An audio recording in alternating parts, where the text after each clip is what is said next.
máximo possível para poder desempenhar a tarefa nobre. Passa 10 anos no centro espírita, 15 anos e continua com as mesmas atitudes. Não tem essa de tarefa nobre. A hora que eu reconheço que é o meu egocentrismo e o medo de me expor, eu paro de arrumar desculpas e vou ter que me confrontar comigo mesmo. Então agora, Marlon, ou nós atendemos as questões egóicas, as manifestações da aparência, o cuidado com exterioridade, ou a gente serve a Jesus. Qual que você vai querer? Não precisa fazer grandes esforços. Na hora que a gente se conhece, os desdobramentos dos nossos comportamentos vão acontecendo automaticamente. Por isso, os espíritos talvez tenham nos dito que a forma de não sermos arrastados pelo mal e nos transformarmos moralmente é se conhecer. Porque quando eu me conheço, eu me transformo por natural. Vou aproveitar um tempinho aí que a gente tem para falar da questão do perdão, por exemplo. Quando alguém me faz algo de grave ou de significativo, Joana de Ângeles, no livro Psicologia da Gratidão, ela vai dizer que há um sentido de ser, incluindo as maiores dores morais, como as desilusões, o abandono ou as traições. Tudo há um sentido de ser dentro de mim. Dentro de mim.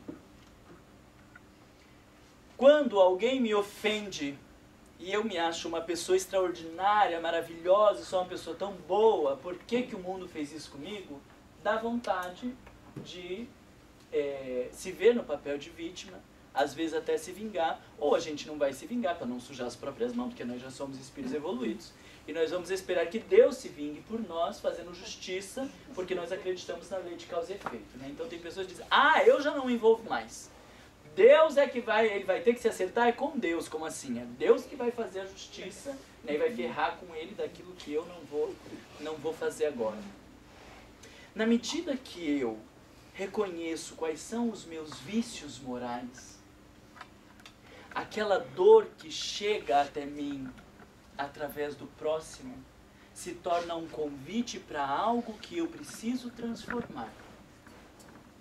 E aí eu vou parar e pensar, bom, se Deus é justo, se nós estamos num universo regido por Deus, e se essa situação chegou até mim, é porque há um sentido de ser.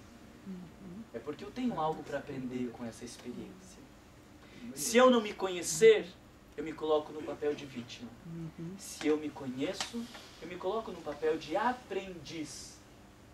E aí eu não fico mais com raiva daquela pessoa, porque eu não acredito que foi ela quem me fez, e que se ela não existisse, nada teria me acontecido. Como é uma necessidade de aprendizado minha, se não for ela, vai ser ela. Se não for ela, vai ser ela. Se não for ela, vai ser ela. Porque eu tenho essa necessidade de aprendizado. E o mais extraordinário no meio de tudo isso é que se eu não tiver essa necessidade de aprendizado, mesmo que ela me odeie, este mal não chega até mim. Porque senão Deus seria injusto. Seria um fracassado para organizar o universo. Se ele não tivesse controle de todas as coisas, não poderia ser Deus, porque ele é todo poderoso, ou seja, ele tem poder para tudo. E por isso mantém o universo perfeitamente organizado. Então, se este mal, se eu não tiver o elemento de aprendizado, nada que as pessoas façam vá me prejudicar. Mas se me prejudicou é porque eu tenho algo a aprender. Mas só é possível extrair o aprendizado quando eu me conheço. Porque se eu me achar melhor que os outros, então ela fez algo de mas é uma invejosa, por isso que ela quis me prejudicar. Inveja pura. E aí eu estou colocando lá no outro a justificativa para eu ter vivido essa experiência de dor. Ela pode ser invejosa, mas por que Deus permitiu que o comportamento invejoso do outro me atingisse? Está me convidando a uma tomada de consciência, a uma transformação. Então vocês percebem que até o perdão, para que ele seja bem vivido, pressupõe um autodescobrimento. O que muitas vezes acontece nos trabalhos mediúnicos, não sei se vocês têm consciência de trabalho mediúnico, mas a gente acaba recebendo alguns espíritos esbravejando, com ódio, obsessões, casos graves, e muitas vezes o que o plano espiritual faz é mostrar que eles não são a vítima da situação, que hoje o mal que viveram decorreu de um mal que eles mesmos fizeram. E aí quando o sujeito se reconhece e reconhece o mal que habita dentro de si, pronto, não tem mais espaço para o ódio. Porque eu não estou mais destinando àquela pessoa. Eu entendo que a relação é minha comigo mesmo do meu processo de aprendizado. E o outro foi apenas um instrumento de Deus para o meu processo de aprendizado. Mas se eu não me conhecer, eu me coloco no papel de vítima, eu fico ressentido, magoado, saio do centro espírita, me ofendo com o mundo, me atrapalho na vida, tudo por conta do quê? Das pessoas lá fora? Não. Pela falta de consciência de quem nós somos. Faz sentido isso para vocês? Claro. E muito. Eu deixei um tempinho aqui no final, não sei se vocês têm perguntas para fazer, questões para que a gente possa juntar com o que eu estava falando, se essa questão do autodescobrimento fica claro para vocês. Você pode abrir espaço para falar da alegria? A alegria, ela é uma emoção... Deixa eu voltar a frase. A alegria é um reflexo natural do bem-estar no ser humano.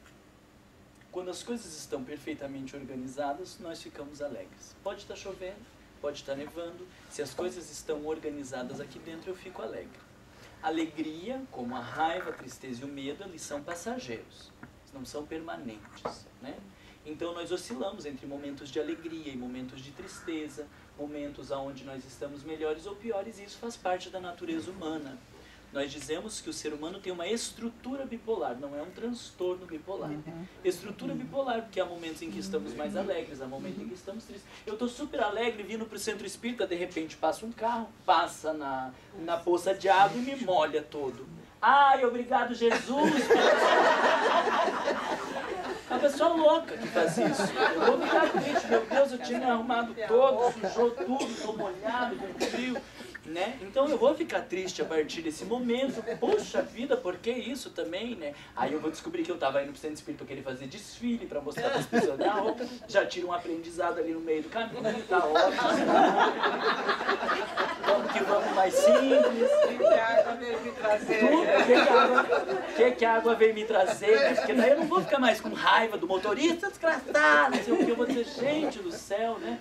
Poderia ter demorado 3 passos, essa água não ia cair dentro de mim. Deus tem poder para isso, então se fez acontecer, porque tem algo para aprender. Já aprende, reflete, tal. Marlon, Só um pouquinho. Aí, nesse movimento, a alegria ela vai se alternando entre outros estados emocionais na nossa vida. O delicado da alegria é quando nós queremos impô-la à nossa vida, quando dentro não está organizado. E a nossa sociedade hipócrita vai desenvolvendo vários métodos para tentar proporcionar alegria para o sujeito, todos de fora para dentro. Então a gente vai num restaurante bonito, lá no Brasil é essa palhaçada. As pessoas tiram foto da comida quando ela chega, está esfriando a comida. Esses dias eu estava com a minha amiga tomando um sorvete de nitrogênio, um negócio todo diferente, e ela tirando foto, eu disse, mas está escorrendo o seu sorvete. Ah, mas só um pouquinho que tem que postar no Instagram, no Facebook, no Snapchat, não sei do que lá, não sei o que. Eu falei, mas está escorrendo o seu sorvete. Já vai, eu vou mandar para você. E aí escorrendo o sorvete, porque o mais importante era tirar a foto e mostrar para as pessoas. Porque dependendo do número de curtidas, vai ser um nível de alegria. Se tiver umas 5 curtidas, puxa vida, né? Não sou uma pessoa popular, não sou desejada, ninguém tá vendo a minha alegria. Agora se tiver 20, 30, 40 curtidas, aí pronto, eu me sinto alegre. A alegria verdadeira? Não. Óbvio que não. É externa. E ela vai durar até eu entrar no carro, até eu chegar em casa. É um artifício para viver a alegria. Mas não é alegria. Não confundamos com euforia. Porque se tiver 200 curtidas, eu não vou estar alegre. Porque alegria é o reconhecimento legítimo do valor da vida e das coisas que estão perfeitamente organizadas. Nós confundimos com euforia. Nós ficamos eufóricos, porque tem um monte de gente que curtiu. A gente vai no shopping, compra um sapato, compra uma roupa, uma comida, passa num negócio. Essas coisas nos deixam eufóricos, mas não alegres. Então, o maior problema na questão da alegria é porque nós queremos inventar formas de ficarmos alegres quando não conseguimos compreender que ela vem de dentro para fora e não de fora para dentro. E aí nós nos perdemos. Eu não preciso fazer esforço para ficar alegre. Não preciso buscar nada. Essas são falsas alegrias. E o auge disso é no transtorno bipolar, onde a gente chama de um surto eufórico, ou um surto maníaco, onde o sujeito vive o excesso da sexualidade, ou o excesso das compras desmedidas, ou não consegue dormir por 3 dias, 4 dias, e está num estado de tamanha agitação, que nós chamamos de um quadro de transtorno mental, e que algumas dessas pessoas só vão conseguir sair deste quadro eufórico com medicação. E são estados graves, na tentativa, como se a vida tivesse tão ruim, que o psiquismo vai buscar artificialmente uma alternativa para se sentir bem. Só que como é uma alternativa falsa, depois que passar o estado eufórico, ele vai tender a deprimir de volta, porque ele vê que aquilo ali foi uma furada. Então, quando nós estamos um pouco mais sexualizados, não estou falando dos grandes exageros e das loucuras que há aí no mundo, um pouco mais sexualizados, comendo um pouco mais animados, falando um pouco mais alto, um pouco mais preocupados com as nossas roupas, não necessariamente nós estamos mais alegres. Às vezes é possível que a gente esteja mais frustrado, que a gente esteja com alguma dificuldade emocional, que a gente esteja com algum comprometimento, mas para camuflar isso, o psiquismo faz essas buscas falsas. E reconhecer quando é uma alegria legítima e quando é uma falsa alegria, precisa de muito autodescobrimento.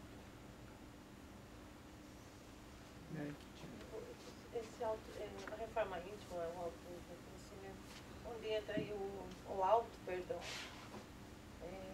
E a vigilância nas nossas atitudes, não buscando pela culpa, mas pela...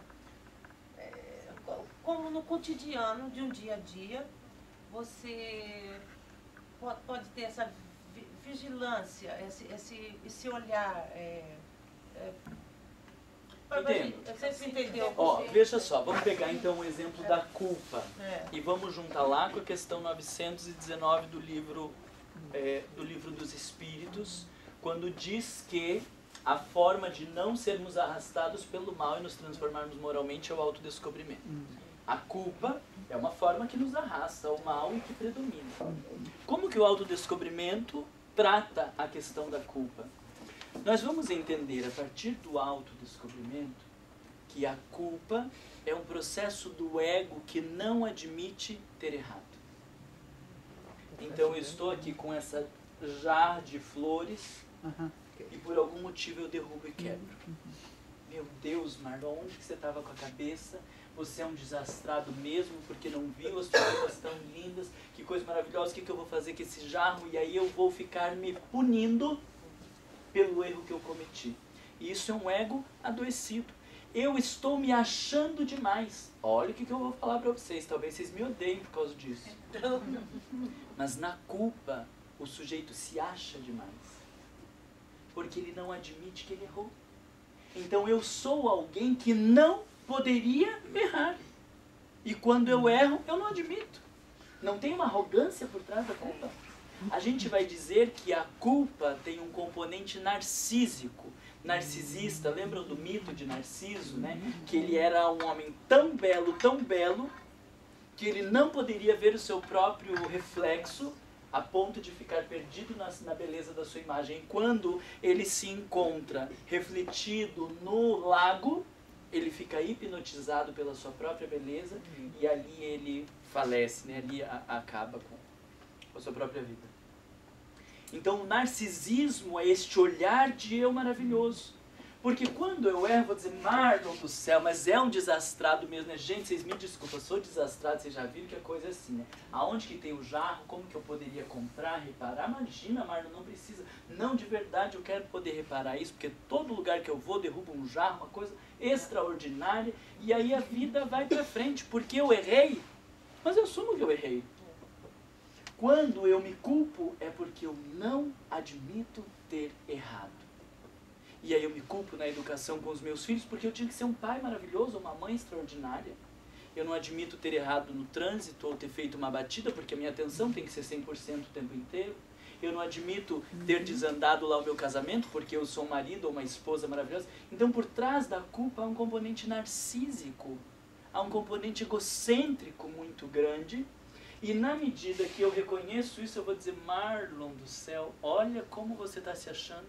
Menos, Marlon, porque a gente pode errar, a gente pode derrubar o jarro, a gente pode bater o carro, a gente está num processo de aprendizado. Quando eu tomo consciência desse egocentrismo, eu percebo quão ridículo eu estou sendo, não no sentido pejorativo, mas ridículo no sentido de desencontrado, de que não tem porquê de agir daquela forma. Se somos todos espíritos que estamos num processo de caminhada, então eu vou aprender com isso. E aí não há espaço para culpa. Há o que Joana de Ângeles chama no livro Despertar do Espírito, a responsabilização. Nós trocamos a culpa, que é o ego que se pune, pela responsabilização. Eu derrubei, eu quebrei, como que eu posso repor? Ou reparar o dano que eu causei?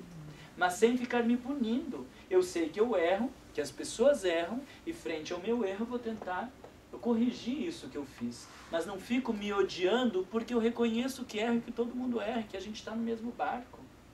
Então não há espaço para culpa quando a gente reconhece a nossa pequenez. Marlon, é aquela parábola do filho pródigo.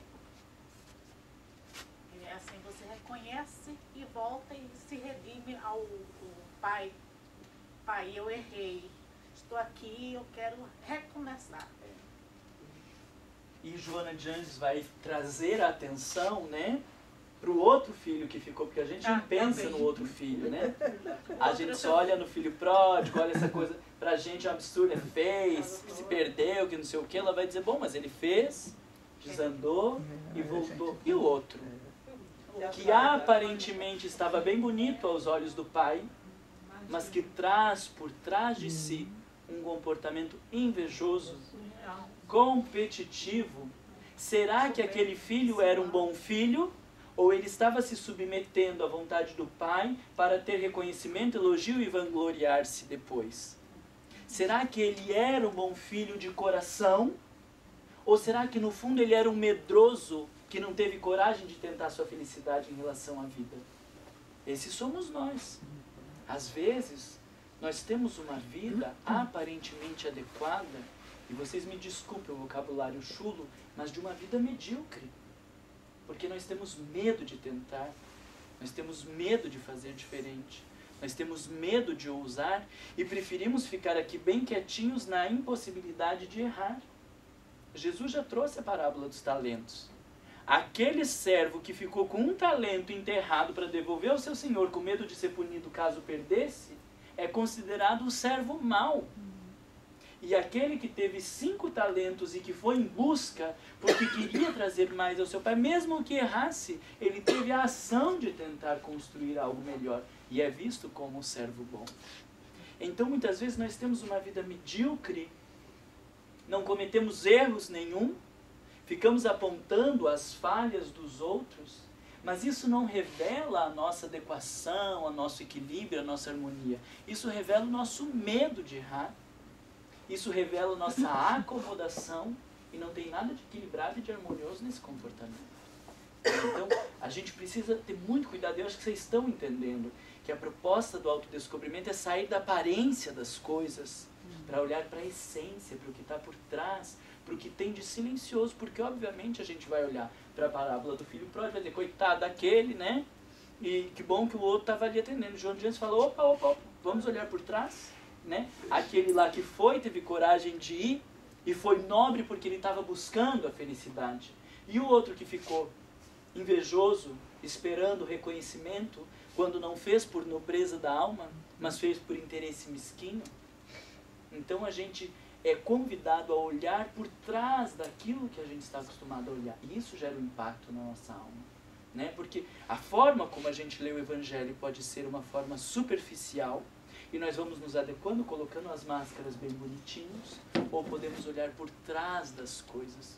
E o convite que Joana de Ângeles faz com viés psicológico é para que a gente olhe para a doutrina espírita, porque ela é a mesma.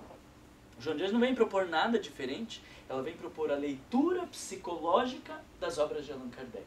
Não propõe nada de diferente ou de fora, mas o olhar psicológico por trás do Evangelho, para que a gente não se perca nas máscaras, na aparência, na exterioridade, achando que está realizando um processo de transformação moral, quando na verdade nós estamos apenas adquirindo bonitas máscaras. Então, eu tenho duas perguntas. A primeira pergunta é sobre a meditação. Qual pode ser o papel da meditação no autodescobrimento? A segunda pergunta é também sobre meditação, mas o que nós definimos como meditação? Porque tem não, gente que diz... Não, a pergunta está errada. Nós definimos. Você define de um jeito, eu defino de outro jeito, Sim, eu defino de outro mas, jeito. não, mas que tem gente que diz que utiliza a palavra como que está meditando sobre alguma coisa. Então está refletindo sobre alguma coisa. A meditação tem muitas definições diferentes, não há um conceito único. Mas qual que é como é que se diz? A que pode ajudar a gente no autodescobrimento? Tá. Ótimo. Tem mais 1h30? Eu tenho 12 minutos para responder isso.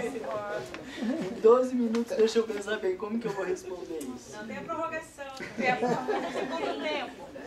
Quando é que você volta? No livro Homem Integral, Joana de Ângeles tem um item lá para o final chamado Meditação e Visualização. Então, primeiro, a gente começa a diferenciar o que seja meditação de visualização ou visualização terapêutica.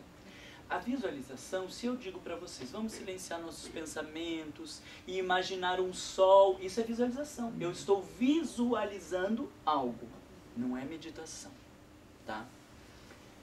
Meditação tem a ver com o processo de diminuir o fluxo dos nossos pensamentos. Tá? E por que é importante diminuir o fluxo dos nossos pensamentos em relação ao autodescobrimento? Porque eu estou envolvido em um monte de pensamentos, eles são todos egóicos. Eu não tenho tempo para fazer análise profunda. É o que eu estava falando para vocês. O autodescobrimento é um olhar mais profundo, como se a gente fosse olhar por baixo da coisa. Se eu não parar, como que eu vou poder fazer um olhar mais profundo? Então a meditação ela tem um papel excelente no processo de autodescobrimento, porque é o exercício de diminuir o fluxo do nosso cotidiano, dos pensamentos alienados e externos, para olhar mais por baixo. Por exemplo, nós estamos saindo e aí eu trato a Eliane de qualquer jeito e vou de pronto. Aí eu paro no avião voltando.